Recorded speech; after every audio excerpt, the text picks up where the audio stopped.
যদি আগুন লেগে ধ্বংস হয়ে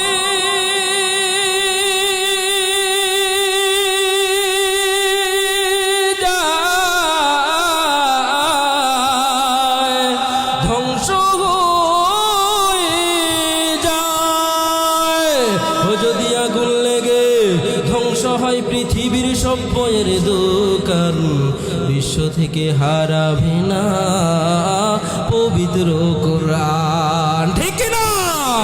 করবে কেমন করে কোরআন ধ্বংস? আগুনের তেজ। আজ বিশ্ব বড় লক্ষ লক্ষ আমার কোরআনে হাফেজ, তারা আমার ছাপায় আসমানি গ্রন্থ,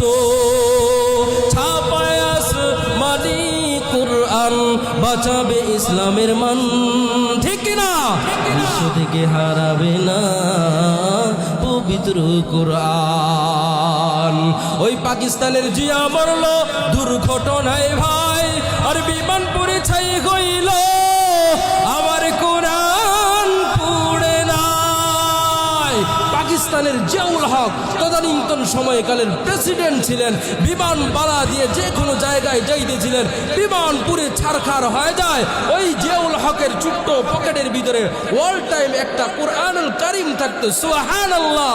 দেখলো সব পুড়ে ছারখার হয়ে যায়। ফায়ার সার্ভিসের লোকেরা জানায় দেয় কোরআনুল কারীমের একটা অক্ষরও, কোরআনুল কারীমের একটা অক্ষরও আগুন পুরাইতে পারে নাই।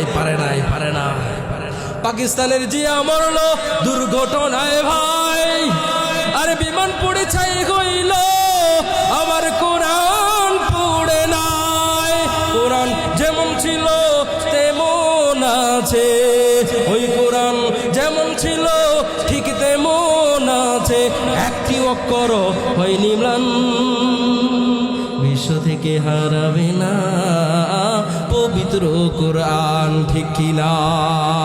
এই জন্যই তো আল্লাহ পাক রব্বুল আলামিন জানায় দেয়, ইন্না নাহনু নাযালনা যিকরা ওয়া ইন্না লাহু লাহাফিজুন। যদিও মানুষ একেবারে দুর্বল, এরপরে আমি আল্লাহ তাআলা যেমন করে করে দুনিয়ার জমিনে, আমরা যখন ছোট্ট ছিলাম বাবাকে যখন দেখতাম বাজার থেকে 5 কেজি ওজনের ব্যাগটা নিয়ে আসতেছে, আমি আপনি দৌড়াইয়া ব্যাগটা হাতে নিয়ে নিতাম, বাড়ি থেকে মা জানায় দে ব্যাগটা যে ওর উপরে দিতেছ, ও তো এই ব্যাগের ভার সহ্য করার মতো শক্তি নাই, ঠিক কিনা? মাগার বাবা জানায় দে, যদিও বাহ্যিক দৃষ্টিতে দেখতেছো আমার 10 কেজি ওজনের ব্যাগটা তোমার সন্তানের মাথার উপরে দিয়ে দিলাম, মাগার পরিপূর্ণ ভার হেফাজতের দায়িত্ব আমি বাবার হাতে রেখে দিলাম, ঠিক কিনা? আল্লাহ বলেন মানুষ দুর্বল, অন্য কোনো প্রাণী মানুষের চাইতে দুর্বল নয়। মানুষ একেবারে নিম্ন শ্রেণীর রূপ দিয়ে আমি আল্লাহ তাআলা বানাইলাম, শক্তির দিকে দিয়া মানুষ সব কিছুর চাইতে একেবারে দুর্বল। এরপরও এত ভারী কোরআনুল কারীমটাকে আসমানকে দিয়েছিলাম, আসমান মনে হয় আমার আপনার চাইতে একেবারে দুর্বল, জমিনটা মনে হয় দুর্বল, পাহাড়টা মনে হয় দুর্বল, না কেউ গ্রহণ করে না, সবাই জানা দেয় ও আল্লাহ এমনি এমনি ভালোবাসি আমরা গ্রহণ করতে পারবো না, মাগার মানুষকে দিতে দেরি, মানুষ বলে আল্লাহ দিছ, তুমি যেই তো দয়া করে করে মায়া করে করে দিয়েছ, আমরা অস্বীকার করব না, সহজেই গ্রহণ করে নিলাম, সুবহানাল্লাহ। আল্লাহ বলেন এই জন্যই বলেন মানুষের উপর এত ভারী কিতাবটা যেহেতু আমি আল্লাহ তাআলা আমানত হিসাবে দান করে দিলাম, মাগার হেফাজতের দায়িত্ব আমি আল্লাহ তাআলার হাতে রেখে দিলাম। এই জন্যই তো मौला मेरा आका मेरा रहमत का नबी है, मौला मेरा आका मेरा रहमत का नबी है, सरकार मदीना है उमा है अरबी है, सरकार मदीना है उमा है अरबी है, जुल्फत में मिले किसको आली नसबी है, जुल्फत में मिले किसको आली नसबी है तू फख्र रसूल हाशिमियों मुत्तलबी है तू फख्र रसूल हाशिमियों मुत्तलबी है शाहान जहाँ सब है तेरे दिल की सवाली शाहान जहाँ सब है तेरे दिल की सवाली वो दिल नहीं जो दिल हो तेरे इश्क से खाली वो दिल नहीं जो दिल हो तेरे इश्क से खाली सुबहानक ला इल्म लना इल्ला मा अल्लमतना इन्नका अंतल अलीमुल हकीम। আড়ালিয়া মদিনাতুল উলুম খুরশিদিয়া মাদ্রাসার উদ্যোগে আয়োজিত আজকের মাহফিলের প্রধান মেহমান, প্রধান অতিথি, বিশেষ অতিথিবৃন্দ, সম্মুখপানে উপবিষ্ট আছেন আল্লাহ পাক রব্বুল আলামিনের আশিকিন, জাকিরিন, মুহিব্বিন, মুরব্বিয়ান আজম, কলিজার টুকরা যুবক বন্ধুগণ, স্নেহের ছোট ভাই, পর্দার আড়ালে শ্রবণরতা শ্রদ্ধেয়া সম্মানিতা মা ও বোনেরা, মঞ্চে উপবিষ্ট আছেন সারা কওমে আলমের সেরে তাজ ও মাথার মুকুট হযরত ওলামায়ে কারাম।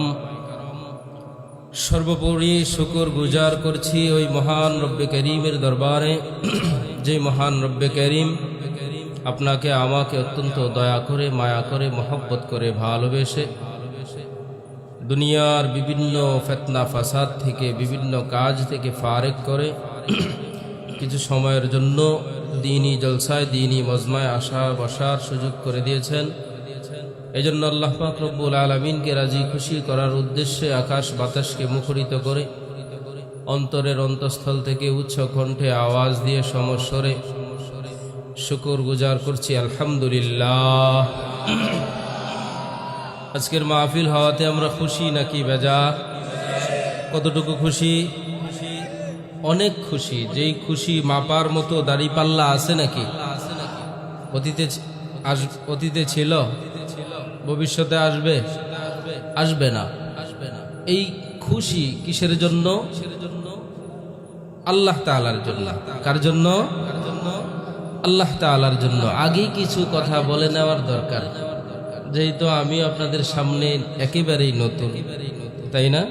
এর আগে মনে হয় না আপনারা আমাকে আলোচনার মঞ্চে দেখেছেন, তো সেই সুবাদে কিছু কথা আগে বলা দরকার, প্রয়োজন।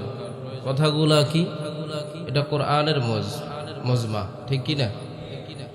এটা কোরআনের মঞ্চ এবং সুন্নাহের মঞ্চ। এখান থেকে কোরআন এবং সুন্নাহকে সামনে রেখে ওলামায়ে কেরাম কথা বলতেছেন, সামনেও বলবেন ইনশাআল্লাহ। কি বলেন?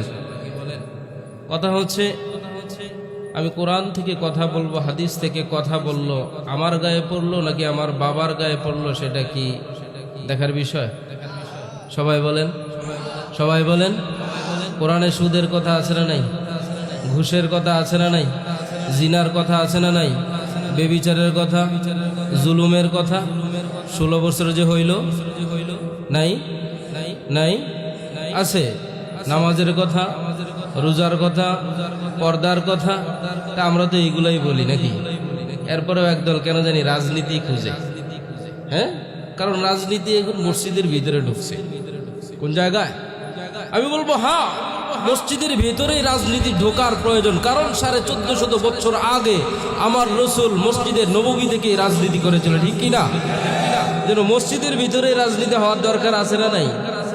এখান থেকে যদি রাজনীতি শুরু হয় মসজিদ থেকে, তাহলে সুষ্ঠু রাজনীতি হবে। কি হবে ভাই? সুষ্ঠু রাজনীতি হবে। যেই দলেই ক্ষমতায় যাক না কেন, যেই দলেই ক্ষমতায় যাক, বিরোধী দলকে অন্যরা কি করবে? খেদমত করবে, পা টিপবে, যদি মসজিদ থেকে রাজনীতি আসে। এটাই স্পষ্ট, এটাই রসুলের রাজনীতি, এটাই সুন্নাহ, এটাই কোরআন। যারা বলতে যায় হুজুর রাজনীতির কোনো আলোচনা করবেন না, তার মানে বুঝাইতে চায় কোরআন হাদিস রাজনীতির জন্য না, অথচ রাজনীতি শিক্ষাই দিয়েছেন আমার রাসূল সুবহানাল্লাহ।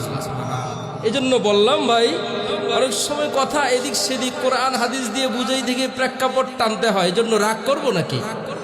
ভাই আমি জিনাহ করতে পারি, বেবিচার করতে পারি, এটাই স্বাভাবিক, কারণ আমি মানুষ, আমি ফেরেশতা নয়।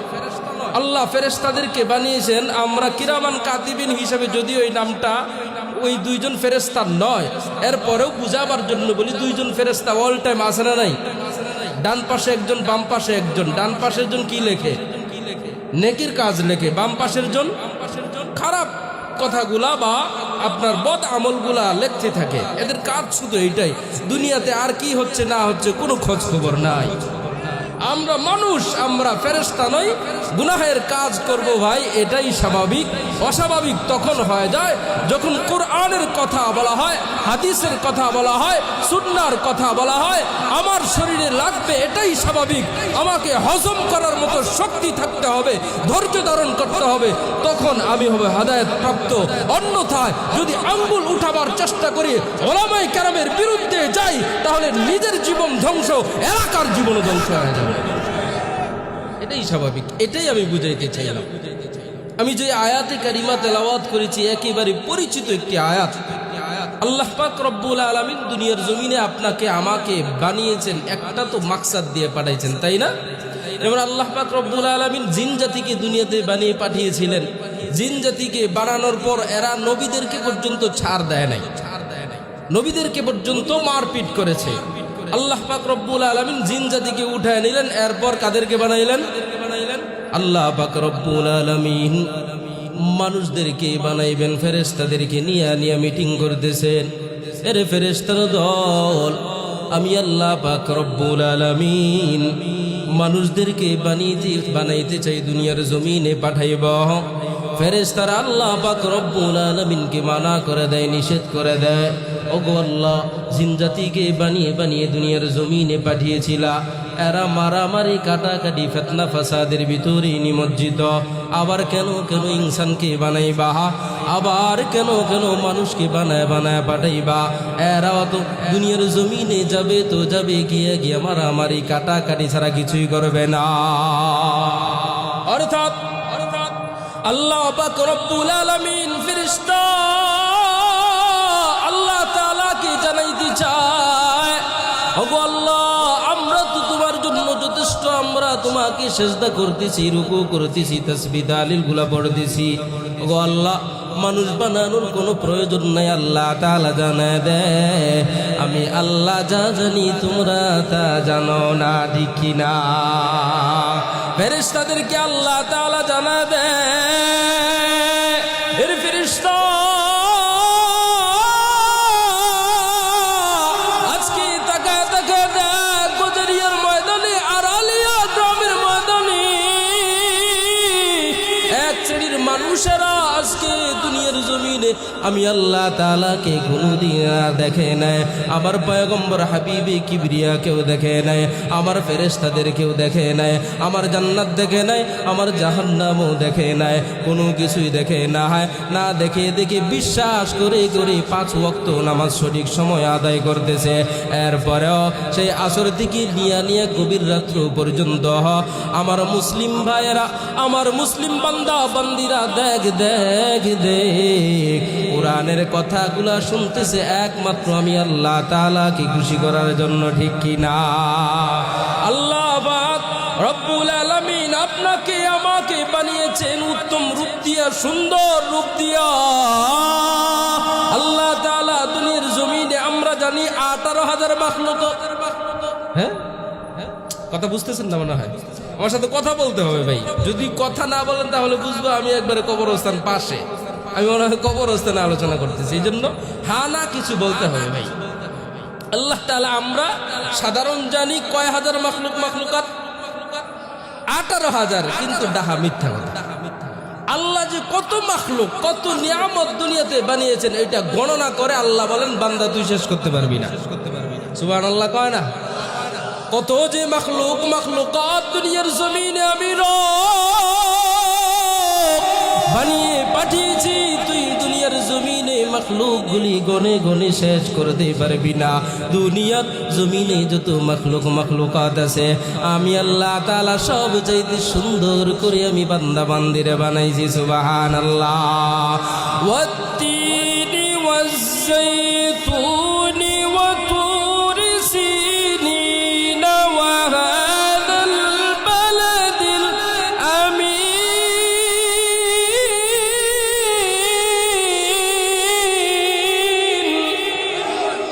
লাকাদ খালাকনাল ইনসানা ফি আহসানি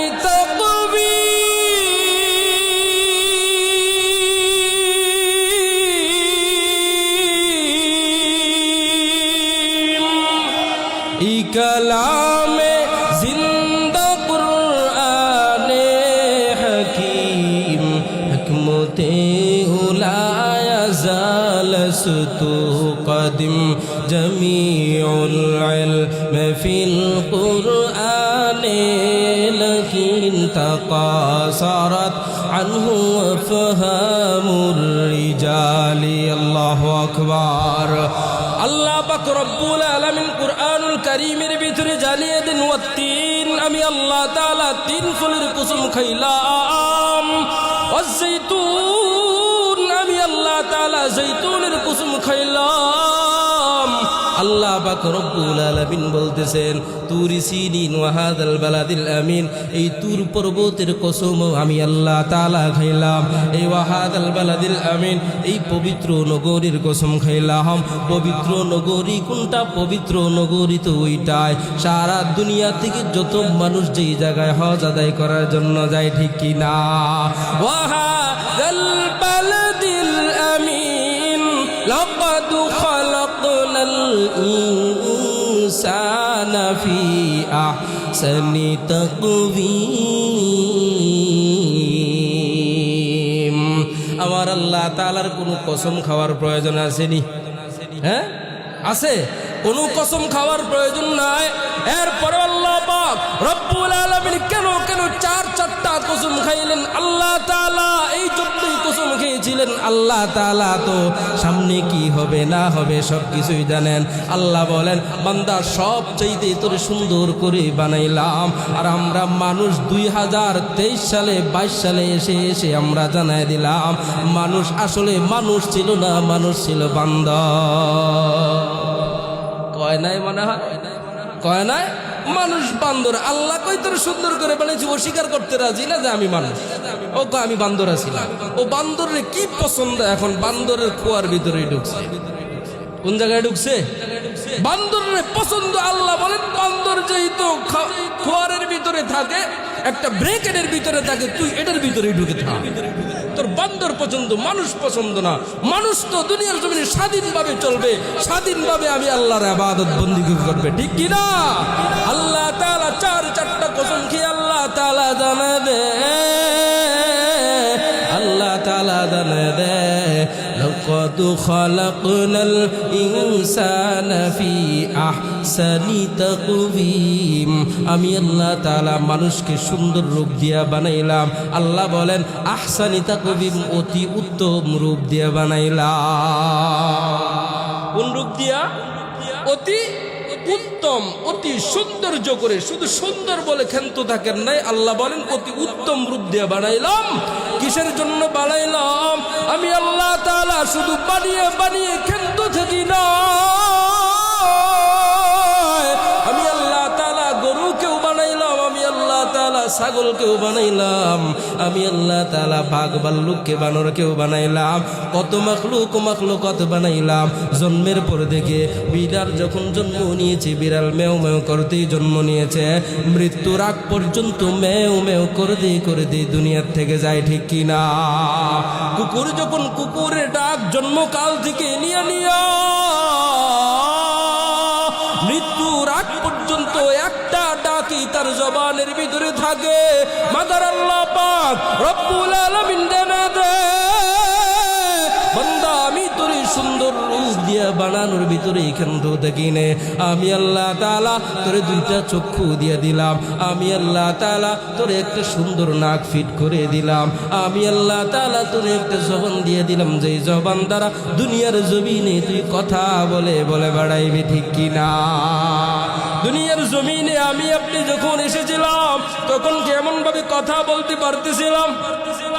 হ্যাঁ, মা বলে ডাকছিলাম নি, বাবা বলে ডাকছিলাম নি, আন্টি বলে ডাকছিলাম নি? না না না না। দুনিয়ার জমিনে আস্তে আস্তে করে আমার আপনার দিনগুলি যাইতেছে আর কথা বাড়তেছে, ঠিক কিনা? কথা শুধু বাড়তেছে। আল্লাহ পাক রব্বুল আলামিন অন্য আয়াতের ভিতরে জানায় দেয়, এত সুন্দর জবান যে আমি আল্লাহ তাআলা দান করলাম, সেই জবানটাও আমি আল্লাহর দেওয়া, ঠিক কিনা? আর রহমানু আল্লামাল কুরআনা খালাকাল ইনসানা আল্লামাহুল বায়ান।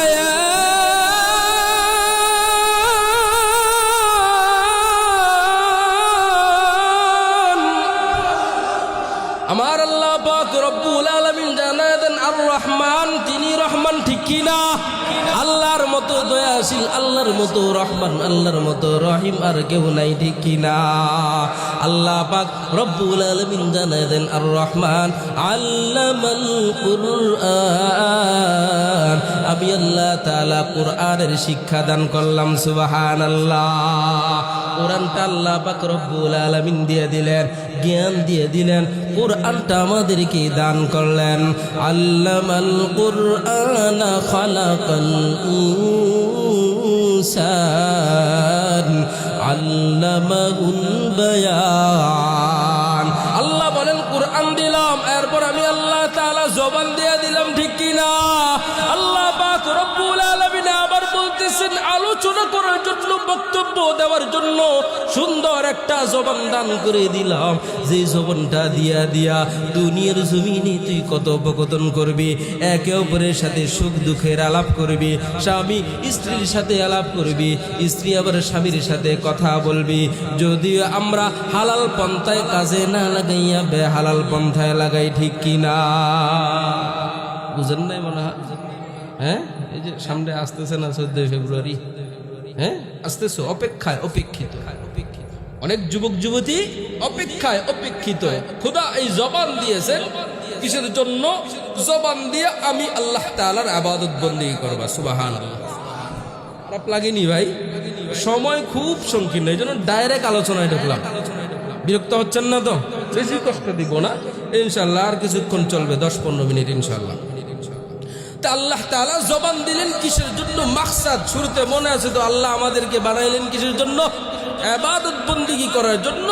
এরপর আল্লাহ তাআলা আমাকে আপনাকে জবান দিলেন, কোরআন দিলেন, এবং জবানের ভিতরে কথা বলার মতো শক্তি দিলেন। সুবহানাল্লাহ। কারণ গরুরও জিহ্বা আছে, বিড়ালেরও জিহ্বা আছে, কুকুরেরও জিহ্বা আছে, মানুষের মতো কথা মাগার কেউ জানে না। মানুষ কত ঢঙ্গের কথা বলতে পারে, এইরকম ভাবে কথা বলে অন্য আরেকজন আকৃষ্ট হয়ে যায়। মাগার গরুতে একবার ডাক দিলে দ্বিতীয়বার আর ডাক শুনতে মন চায় না, ঠিক কিনা? এই তো আজকে সেই মাগরিব থেকে নিয়ে এই রাত 9টা পর্যন্ত হয়ে গেল, প্রায় 9টা হয়ে যাইতেছে, এখনো পর্যন্ত মাইকের আওয়াজ চতুর্পার্শ্বেই চলতেছে, এক একজন আলোচনা করতেছে, এক একজনের আলোচনা এক এক প্রকারের গান আসতেছে, ঠিক কিনা? আল্লাহ বলেন এই জবানটা আমি আল্লাহ তাআলা তোরে দান করলাম, এই জবান দিয়ে আমি আল্লাহ তাআলার কুরআনুল কারীমটাকে পড়বি, এই জবানটা দিয়ে আমি আল্লাহ তাআলার কোরআনটাকে শিখবি, এই চক্ষু দিয়া কোরআনুল কারীমটাকে দেখবি, এই হাত দিয়ে আমি আল্লাহ তাআলার কোরআনটাকে দেখবি। কোরআনটা শিক্ষা অর্জন করার পর আমি আল্লাহ তাআলা কি কেমন করে সেজদা করতে হয় এই সেজদা করাটা শিখবি। সুবহানাল্লাহ। আমি আল্লাহ তাআলার ইবাদত বন্দেগী কেমন করে করতে হয় এই কোরআনুল কারীম যদি শিক্ষা অর্জন না করো কোনো কিছুই জানবা না। ওযু কেমনে করতে হয়, কেমন করে করতে হয়, ওই ওযু করার পদ্ধতিও জানবা না, জানাজার নামাজেরও পদ্ধতিও জানতে পারবা না। কোরআন ছাড়া দুনিয়ার জমিনে চলা বড় কষ্টদায়ক, ঠিক কিনা? আমার আপনার রাষ্ট্রীয় জীবন থেকে নিয়া আপনার আবার রান্নাঘর পর্যন্ত যা কিছু আছে কোরআন দিয়া সাজাইতে হবে। যদি কোরআন দিয়া না সাজাও দুনিয়ার মুসলমান, তোমার আমার জন্য জাহান্নাম অপেক্ষায় অপেক্ষিত, ঠিক কিনা? আল্লাহ তাআলা যদি বলেন, আরে বান্দা দুনিয়ার জমিনে আমি আল্লাহ তাআলা তোরে বাড়ি বাড়ি পাঠিয়েছিলাম, কুরআনুল কারীমটাকে শিক্ষা অর্জন করবি, নিজে শিখবি, ছেলে মেয়েদেরকে শিখাবি, পাড়াপড়শিদেরকে শিখাবি, আত্মীয় স্বজনদেরকে শিখাবি। আল্লাহ পাক পয়গম্বর, আল্লাহ তাআলার পয়গম্বর হাবিবে কিবরিয়া মুহাম্মাদের জন্য, হ্যাঁ কি শিখবেন তো ইনশাআল্লাহ? আরে ভাই শিখবেন তো, শিক্ষার কোনো বয়স নাই নাই নাই নাই। আল্লাহ পাকের পয়গম্বর বলেন, খায়রুকুম মান তাআল্লামাল কুরআনা ওয়া আল্লামা। সুবহানাল্লাহ। ইলমে দ্বীন শিক্ষা অর্জন যে করবে, অর্থাৎ কুরআনুল কারীমটা যে শিক্ষা অর্জন করবে এবং অপরকে শিক্ষা দিবে, এর মতো দুনিয়ার জমিনে আর উত্তম ব্যক্তি কেউ হতে পারে না। হ্যাঁ হতে পারে নাকি? যদিও মসজিদে গিয়ে হুজুর ঝাড়ু দিলেন না কেন, হ্যাঁ আসেনি এই পাবলিক এই এলাকায়? হ্যাঁ সাবধান হয়ে যাও। কি হয়ে যাও? সাবধান হয়ে যাও। মসজিদের ইমাম সাহেবকে ঝাড়ু দেওয়াই বা তুমি আদেশ দিবা, খোদার কসম তোমার জন্য জাহান্নামের ফেরেশতারা ঝাড়ু নিয়ে অপেক্ষিত, ঝাড়ু নিয়ে অপেক্ষায় অপেক্ষিত। মসজিদের ইমাম তো হবে বাদশা। মসজিদের ইমামকে আমরা শুধু মুখে বলি, মসজিদের ইমাম মানে নেতা বাদশা, এটা শুধু মুখে বলি, কাজে পরিণত করি না। যতদিন পর্যন্ত কাজে পরিণত না করব, ততদিন পর্যন্ত দেশের ভিতরে শান্তি আসবে না। কি আসবে না? শান্তি আসবে না। কথা কার? আমার। আল্লাহর পয়গম্বর বলেন, খায়রুকুম মান তাআল্লামাল কুরআনা ওয়া আল্লামা। সর্বোত্তম ওই সমস্ত ব্যক্তিবর্গগণ যারা ইলমে দ্বীন শিক্ষা করে, যারা কোরআনটা নিজে শিক্ষা অর্জন করে, অন্যজনদেরকে শিক্ষা দেয়, ঠিক কিনা? উত্তম ব্যক্তিদের যদি ক্ষতি করতে চাও, আল্লাহ তাআলা আমাকে ছাড় দিবেনি। হ্যাঁ যাই হোক, ওই দিকে যাব না। দুনিয়ার জমিনে মর্যাদা, আখিরাতের জিন্দেগিতে তো মর্যাদা কেমন? এই কুরআনুল কারীমটা আল্লাহ পাক রব্বুল আলামিন পাহাড়কে দিতে চেয়েছিলেন, পাহাড় গ্রহণ করে নাই, জমিনকেও দিতে চেয়েছিলেন, আসমানকেও আল্লাহ তাআলা দিতে চেয়েছিলেন, কেউ গ্রহণ করে নাই। অবশেষে একমাত্র মানুষ এই কোরআনটা গ্রহণ করল। সুবহানাল্লাহ। ইন্না আরাদনাল আমানাতা আলাস সামাওয়াতি ওয়াল আরদি ওয়াল জিবালি ফাআবাইনা আন ইয়াহমিলনাহা ওয়া আশফাকনা মিনহা ওয়া হামালাহাল ইনসান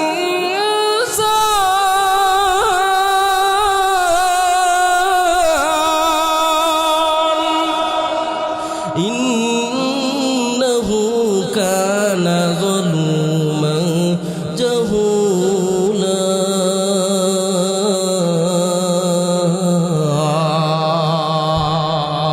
আমি আল্লাহ তাআলা এই কোরআনুল কারীমটাকে আসমানের উপরে দিতেছিলাম আমানত হিসাবে, জমিনকেও আমি আল্লাহ তাআলা দিতেছিলাম, পাহাড় পর্বতকেও দিতে চেয়েছিলাম, কেউ গ্রহণ করে না। আল্লাহ বলেন, কে গ্রহণ করল? ওয়া হামালাহাল ইনসান। মানুষ এই কিতাবটাকে গ্রহণ করল, মানুষের মতো অজ্ঞ, মানুষের মতো মূর্খ।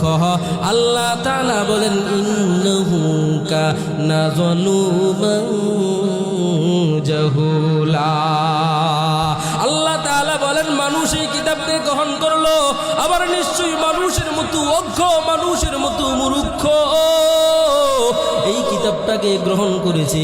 মানুষের মতো দুর্বল অন্য কোনো প্রাণীও হতে পারে না, ঠিক কিনা?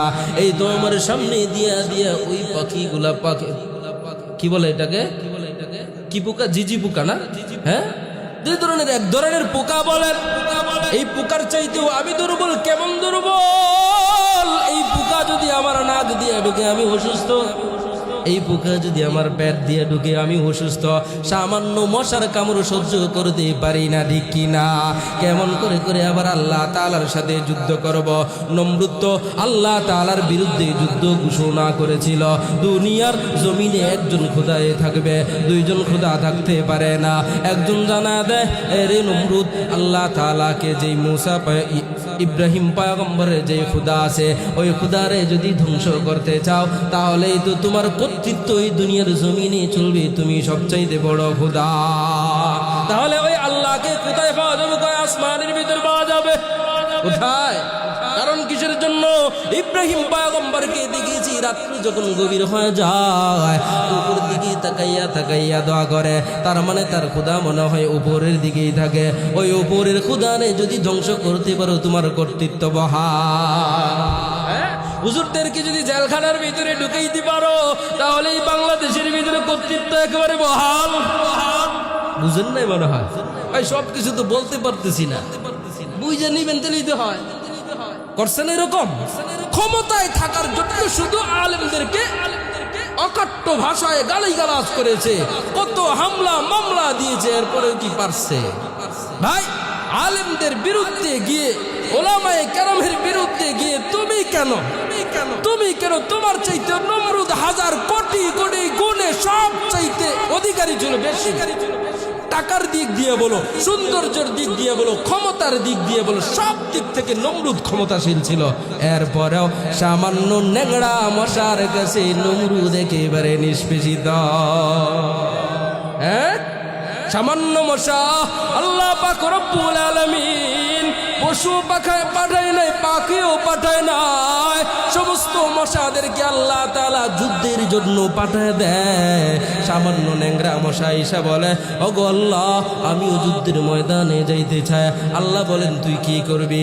যা যা, সামনের দিকে অগ্রসর হইতে থাক, দেখি তোরে কোনো কাজের ভিতরে লাগানো যায় কিনা। নমরুদ হঠাৎ করে হাসি মারলো, আবার টান দিল মশা ভিতরে। মশা ভিতরে আল্লাহ তাআলা এমন ভাবে সাইজ করছি, আল্লাহ বলেন আমার কোরআনকে ধ্বংস করবি, আমার ইসলামকে ধ্বংস করবি, আমার ইব্রাহিম খলিলকে ধ্বংস করবি। আল্লাহ তাআলা জানায় দেয়, এরে নমরুদ, দুনিয়ার জমিন থেকে তোরে এমনি এমনি ধ্বংস করব না, তার একেবারে কাছের নিকট তুমিও, একেবারে নিকট তুমিও। ডাক্তার গেরাইগে দিছে কিসের জন্য? ওই প্রতিনিয়ত তুই আমাকে জুতা দিয়ে মারবি, জুতা দিয়ে মারলে আমি একটু সান্ত্বনা অবলম্বন করতে পারি, একটু প্রশান্তি উপলব্ধি করতে পারি। জুতা দিয়ে মারবি, আমি একটু যেন শান্তি পাই। ঘটনা কমে একটা সময় দেখা গেল নমরুদ এই দুনিয়ার জমিন থেকে জুতার বাড়ি খায়া বিতাড়িত। জুতার বাড়ি কি দিলেই হয় নাকি বললেও হয়? হ্যাঁ, সবাই দিতে হয় না, বললেই হয় যায়। নমরুদ টিকতে পারে না।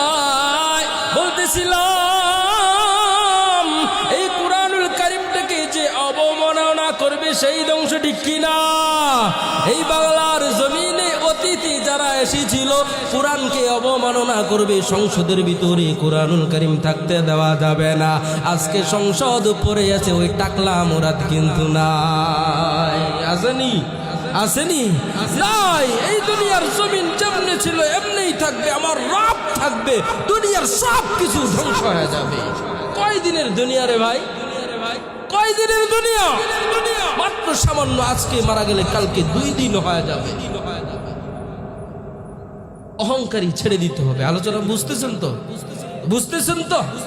আল্লাহ পাক রব্বুল আলামিন জানা দেন, কেউ গ্রহণ করে না, মানুষ একেবারে দুর্বল, এরপরেও মানুষ এই গ্রহণ করলো, ঠিক কিনা? মানুষ আল্লাহ পাক রব্বুল আলামিন যখন গ্রহণ করলো, মানুষ গ্রহণ করেছে, ঠিক আছে, মাগার আল্লাহ তাআলা বলেন মানুষ যদিও দুর্বল, এই কোরআনের হেফাজতের দায়িত্ব আমি আল্লাহর হাতে রেখে দিলাম, ঠিক কিনা? ইন্না নাহনু নাযালনা যিকরা ওয়া ইন্না লাহু লাহাফিযুন।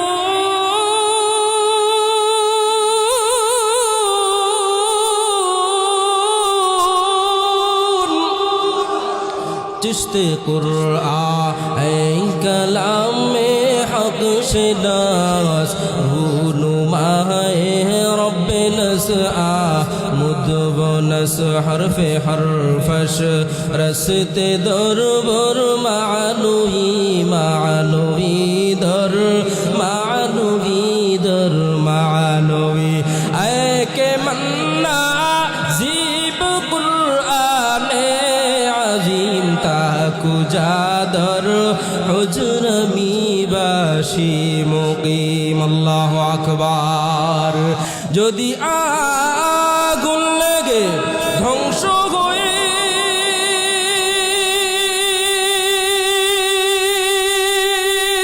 যায় ধ্বংস হয়ে যায় ও যদি আগুন লেগে ধ্বংস হয় পৃথিবীর সব বইয়ের দোকান বিশ্ব থেকে হারাবে না পবিত্র কোরআন ঠিক না করবে কেমন করে কোরআন ধ্বংস আগুনের তেজ আজ বিশ্ব বড় লক্ষ লক্ষ আমার কোরআনে হাফেজ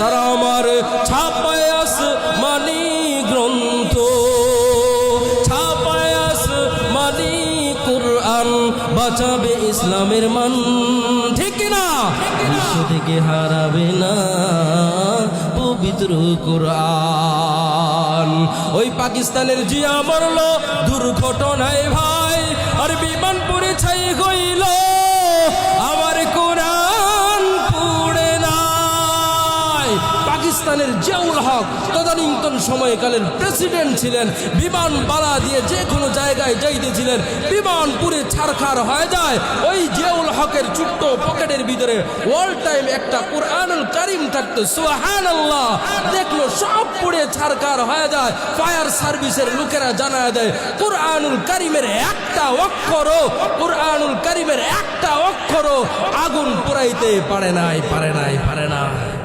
পাকিস্তানের জিয়া মরল দুর্ঘটনায় ভাই আর বিমান পড়ে ছাই হইল আমার কোরআন পুড়ে নাই কোরআন যেমন ছিল তেমন আছে ওই কোরআন যেমন ছিল ঠিক তেমন আছে একটি অক্ষর হয়নি ম্লান বিশ্ব থেকে হারাবে না পবিত্র কোরআন ঠিক কিনা এই জন্যই তো আল্লাহ পাক রব্বুল আলামিন জানায় দেয় ইন্না নাহনু নাযালনা যিকরা ওয়া ইন্না লাহু লাহাফিজুন যদিও মানুষ দুর্বল মনে আসেনি যদিও মানুষ একেবারে দুর্বল এরপরে আমি আল্লাহ তাআলা যেমন করে করে দুনিয়ার জমিনে আমরা যখন ছোট্ট ছিলাম বাবাকে যখন দেখতাম বাজার থেকে 5 কেজি ওজনের ব্যাগটা নিয়ে আসতেছে আমি আপনি দৌড়াইয়া দৌড়াইয়া ব্যাগটা হাতে নিয়ে নিতাম বাড়ি থেকে মা জানায় দে ব্যাগটা যে ওর উপরে দিতেছ অত এই ব্যাগের ভার সহ্য করার মতো শক্তি নাই ঠিক কিনা মাগার বাবা জানায় দে যদিও বাহ্যিক দৃষ্টিতে দেখতেছো আমার 10 কেজি ওজনের ব্যাগটা তোমার সন্তানের মাথার উপরে দিয়ে দিলাম মাগার পরিপূর্ণ ভার হেফাজতের দায়িত্ব আমি বাবার হাতে রেখে দিলাম ঠিক কিনা আল্লাহ বলেন মানুষ দুর্বল অন্য কোনো প্রাণী মানুষের চাইতে দুর্বল নয় মানুষ একেবারে নিম্ন শ্রেণীর রূপ দিয়ে আমি আল্লাহ তাআলা বানাইলাম শক্তির দিকে দিয়া মানুষ সব কিছুর চাইতে একেবারে দুর্বল এরপরও এত ভারী কোরআনুল কারীমটাকে আসমানকে দিয়েছিলাম আসমান মনে হয় আমার আপনার চাইতে একেবারে দুর্বল জমিনটা মনে হয় দুর্বল পাহাড়টা মনে হয় দুর্বল না না কেউ গ্রহণ করে না সবাই জানা দেয় গো আল্লাহ এমনি এমনি ভালোবাসি আমরা গ্রহণ করতে পারবো না মাগার মানুষকে দিতে দেরি মানুষ বলে আল্লাহ দিছ তুমি যেহেতু দয়া করে করে মায়া করে করে দিয়েছ আমরা অস্বীকার করব না সহজেই গ্রহণ করে নিলাম সুবহানাল্লাহ আল্লাহ বলেন এই জন্যই বলে মানুষের উপর এত ভারী কিতাব এটা যেহেতু আমি আল্লাহ তাআলা আমানত হিসাবে দান করে দিলাম, মাগার হেফাজতের দায়িত্ব আমি আল্লাহ তাআলার হাতে রেখে দিলাম। এই জন্যই তো আবু জাহেলের চাইতে বর্তমানের আবু জাহেলেরা কি শক্তিমান বেশি নাকি কম? হ্যাঁ, কম না, একেবারে সব দিক থেকে কম। আবু জাহেল থেকে নিয়া এই 2024 সাল আজকে চলতেছে 7 তারিখ, ঠিক কিনা?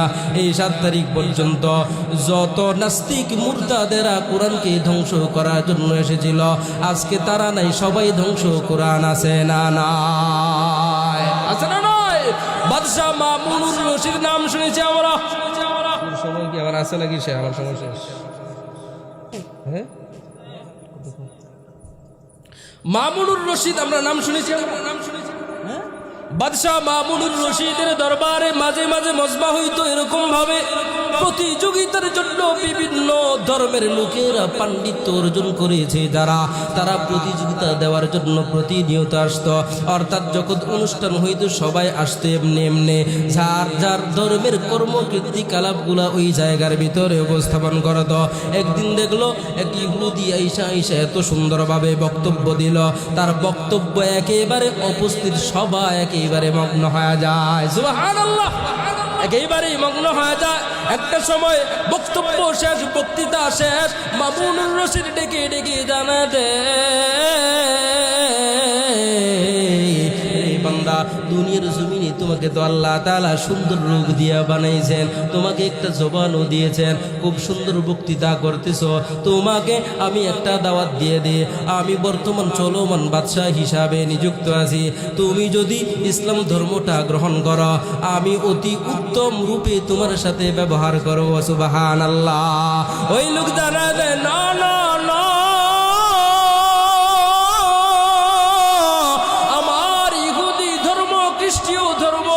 আমি ত্যাগ করে ইসলাম ধর্মটা গ্রহণ করতে পারবো না, আমি কখনো গ্রহণ করতে পারবো না।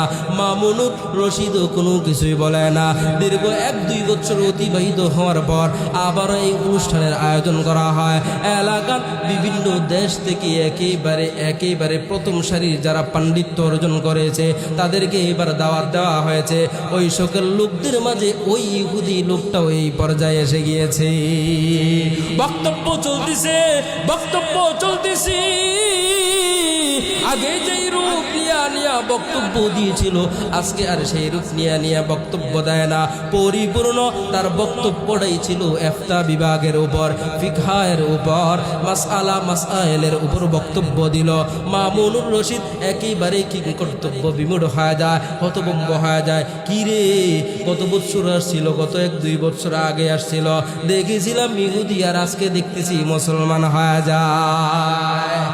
আর আসতে কোন সুবহানাল্লাহ, মজা লাগতেছে না ভাই। বক্তা নিয়ে এসেন, আমি ছেড়ে দিই। সুবহানাল্লাহ কয় না, আউযুবিল্লাহ কয় না, নাউযুবিল্লাহ কয় না। নারায়ে তাকবীর, নারায়ে তাকবীর। দিন ইসলাম, দিন ইসলাম জিন্দাবাদ, জিন্দাবাদ। মুসলমানের এই দেশেতে নাস্তিকদের ঠাঁই নাই। নাস্তিক আছে? মুসলমানের এই দেশেতে নাস্তিকদের ঠাঁই নাই। নাস্তিকদের পক্ষে যারা, ওদের কোনো রক্ষা নাই, ঠিক না? এই দেশেতে থাকতে হলে কোরআন মানতে হবে, কোরআন না মানলে তারা বিতাড়িত হবে, ঠিক না? ও জোর কদমে সামনে চলো, বজ্রকণ্ঠে আওয়াজ তোলো, সবাই মিলে একই তালে দাও না স্লোগান, নারায়ে তাকবীর, নারায়ে তাকবীর। দিন ইসলাম, দিন ইসলাম জিন্দাবাদ, জিন্দাবাদ। ইসলামেরই জন্ম দেশের হয়েছে জন্ম, ইসলামের বিরুদ্ধে গেলে দেশ হবে ভিন্ন, ঠিক না? ইসলামেরই জন্ম দেশের হয়েছে জন্ম, ইসলামের বিরুদ্ধে গেলে দেশ হবে ভিন্ন। ইসলামের বিরুদ্ধে যারা নিয়েছ অবস্থান, এই বাংলায় ঠাঁই হবে না, যাও হিন্দুস্তান। গেছেনি? হ্যাঁ, কথা বাস্তব নেই। হুজুররা যে এই 40 বছর ধরে বইলা আসতেছে, কোরআনের বিরোধিতা করিস না, এখানে জায়গা হবে না। আজকে কোথায় গিয়ে পড়ছে? দিল্লি ছাড়া জায়গা হয় বা? এটা খুব থেকে বলি নাই, আমরা চাই না। আমরা বাঙালি যতই অপরাধ করুক, সিলিন্ডার করে আমাদের দেশে থাকবো, অন্য দেশে কেন যাবো? এটা আমাদের দাবি। অপরাধ শুরুতেই বলেছি, অপরাধ মানুষ অবশ্যই করবে, অবশ্যই করবে, কিন্তু অনুতপ্ত হলেই তো হয়ে যায়। বিষয়টা মনে হয় বুঝেন নেই। অনুতপ্ত হয়ে গেলে এরপরে আর কোনো কিছু থাকে? হ্যাঁ, আল্লাহ তাআলা আমাদের দিনের ভিতরে দয়া মায়া দেন নাই, দেন নাই। এই জন্য নারায়ে তাকবীরের আওয়াজ কি আসতে হবে নাকি জোরে হবে? আউযুবিল্লাহ, নাউযুবিল্লাহ, বিসমিল্লাহ, আলহামদুলিল্লাহ, সুবহানাল্লাহর আওয়াজ কি আসতে হবে নাকি জোরে হবে? ফেরেশতারা পয়গম্বর হাবিবের মাধ্যমে জানায় যেই মজমার ভিতরে একবার সুবহানাল্লাহর আওয়াজ দেওয়া হয়, পয়গম্বর হাবিবে কিবরিয়া জানায় দেয় আসমান থেকে জমিন পর্যন্ত ফাঁকা জায়গাটা নিয়ামত দিয়া একেবারে ভরপুর করে দেওয়া হয়। এরপরেও কয় না, বুড়ারাই কয়, জোয়ানেরা তো কয়ই না। আলোচনা কোথায় ছিল? মামুনুর রশিদ কোন জায়গায়? মামুনুর রশিদ হতভম্ব হয়ে যায়, কি ব্যাপারে এতদিন পর্যন্ত তো দেখলাম না, আজকে তুমি কোথা থেকে আসলা? আগে দেখেছি ইহুদিদের লোক নিয়ে এসেছিলে, আজকে দেখলাম একেবারে পরিবর্তন মুসলমান হয়ে এসেছো। ভাই রে, কি রূপ নিয়ে আসলা? আজকের বক্তব্যটা তোমার এত সুন্দর মুক্তা ঝরানোর মতো বক্তব্য ছিল, আমি আর টিকেই থাকতে পারতেছি না। এই পরিবর্তন কেমন করে আসলো, এই কারগুজারি আগে শোনাইতে হবে। সুবহানাল্লাহ, এই কারগুজারি আগে আগে শোনাইতে হবে। মামুনুর রশিদকে ওই মুসলমান বান্দা জানাতে, আরে বাদশাহ, আপনার দরবার থেকে গত বছর বক্তব্য দিয়া আমার বাড়িতে যাওয়ার পর আমি দেখতেছি আমাদের কিতাব তাওরাত আছে, ইনজিলও আছে, আবার কোরআনুল কারীমও আছে, আবার জাবুরও আছে। আমি একটা পরীক্ষা করার জন্য কোরআনুল কারীমটা সত্য নাকি ইনজিল সত্য নাকি তাওরাত সত্য, যদানিংশন সময় যখন ইনজিল নাজিল হয়েছে, ইনজিল একেবারে সঠিক ছিল ঠিক কিনা। কিন্তু ইনজিলের পয়গম্বর যখন দুনিয়ার থেকে চলে গেলেন, ইনজিলের একেবারে হুকুম টুকুম সব বন্ধ হয়ে যায় ঠিক কিনা। নাকি ইনজিল তাওরাত জাবুরের কথা এখন আমরা মানি আমরা কার কথা মানি? কোরআনের কথা। কোরআন খার ওই ইহুদি জানা দেয়, আমার মনের ভিতরে কৌতূহল জাগলো, আমি কেমন করে কোন ধর্মটা অবলম্বন করব? আমাদের খ্রিস্টীয় ধর্ম অবলম্বন করব না ইহুদিদের ধর্ম অবলম্বন করব? আমি কি করলাম, একটা কোরআনুল কারীমকে নিলাম, আবার একটা ইনজিলকে নিলাম, আবার একটা তাওরাতকে নিলাম, বুদ্ধি খাটাইলাম। কি বুদ্ধি? এই বুদ্ধি যে কোরআনুল কারীমটা আমি যেহেতু কাতিব শিক্ষিত, উনি লেখালেখির কাজ করতেন, কবি ছিলেন। কি ছিলেন? কবি ছিলেন, লেখালেখি করতেন। এই জন্য মনে মনে ভাবতেছে আমি কোরআনুল কারীমের কিছু অংশ বাদ দিব, কিছু অংশ বাড়াবো। আবার তাওরাতকে নিব, তাওরাতকে নেওয়ার পর কিছু অংশ বাড়াবো, কিছু অংশ কাটবো। ইনজিলকে নিব, ইনজিলকে নেওয়ার পর কিছু অংশ বাড়াবো, কিছু অংশ কাটবো। যেই রকম ভাবে আপনারা ল ইয়ার পড়েন না, কথা কয় না, ল ইয়ার পড়লে কি হয়? ব্যারিস্টার হয়। ব্যারিস্টার সুমনের মতন আর কি, বিসমিল্লাহ কয়ে শুরু করে, আকামকুকম যা আছে সব কয়, আউযুবিল্লাহি মিনাশ শাইতানির রাজিম, বিসমিল্লাহির রহমানির রহিম, পরম করুণাময় অসীম দয়ালু আল্লাহর নামে শুরু করতেছি, পরে যা করে আকামকুকম করে নাই। মানুষকে ধোকা দেয় নাই, দেয় নাই। তো কোরআনকে নিয়ে ধোকা দেওয়ার সুযোগ আছে না নাই? ওই লোক ভাবতেছে আমার এটা পরীক্ষা করতে হবে, কেমন ভাবে বাড়াবো এবং কমাবো, মানুষের সামনে নিয়ে দিব। ইহুদিদের কিতাবটা নিয়ে ইহুদিদেরকে দিয়ে দিল, খ্রিস্টানদের কিতাবটা খ্রিস্টানদেরকে নিয়ে দেয়, আর বলে আমি নিজের হাতে লিপিবদ্ধ করে এনেছি, আমি নিজের হাত দিয়া লিখে এনেছি, তোমরা এই কিতাবটা গ্রহণ করো। সাধারণত আমি যদি আমার লিখিত একটা কিতাব আপনাদের মাঝে ছাইরা দে, একেবারে মহব্বতের সহিত অতি উত্তম রূপ দিয়া, অতি উত্তম দাম দিয়া আপনারা গ্রহণ করবেন ঠিক কি না? এরকম ভাবে মানুষের আখলাকটা ওই লোকেও যখন কিতাবটা দেয়া দেয়, ইহুদিদের কিতাব ইনজিলটাও নিয়ে নেয়, তাওরাতটাও নিয়ে নেয়, কেউ আর যাচাই বাছাই করে না ভিতরে কি আছে না ভিতরে আর যাচাই বাছাই করে না। মাদার কোরআনুল কারীমটা লিপিবদ্ধ করে মাদ্রাসার ছাত্রর কাছে, আলেমের কাছে নিয়ে যায়, নাও আমি কোরআনুল কারীমটাকে নিজের হাতে লিখে এনেছি। সর্বপ্রথম প্রশ্ন করে, তুমি যে কোরআনুল কারীমটাকে লিখেছো তুমি কি আলেম? সুবহানাল্লাহ কয় না? সর্বপ্রথম কি প্রশ্ন? তুমি যে কোরআনটাকে লিখেছ, তুমি কি আলেম, তুমি কি হাফেজ কোরআন? বসো বসো, আমি কোরআনুল কারীমটাকে অবশ্যই তোমার থেকে ক্রয় করব, মাগার কোরআনুল কারীমের ভিতরের অবস্থা ঠিক আছে নাই যাচাই বাছাই করে নিব। একটা সময় দেখা গেল আমি চুরি করে ধরা খেয়ে গেলাম। জানা দে রে পণ্ডিত মশাই, তুমি তো এখান থেকে চুরি করেছ, কিছু অংশ কাইটা দিয়েছ, কিছু অংশ আবার বাড়ি এনেছ। যেমন বলতেছিলাম, আমরা আপনারা লয়ার পরই জজ ব্যারিস্টার হয়ে থাকি। এই জজ ব্যারিস্টারের কিতাবটাও কিন্তু আমাদের মাদ্রাসা।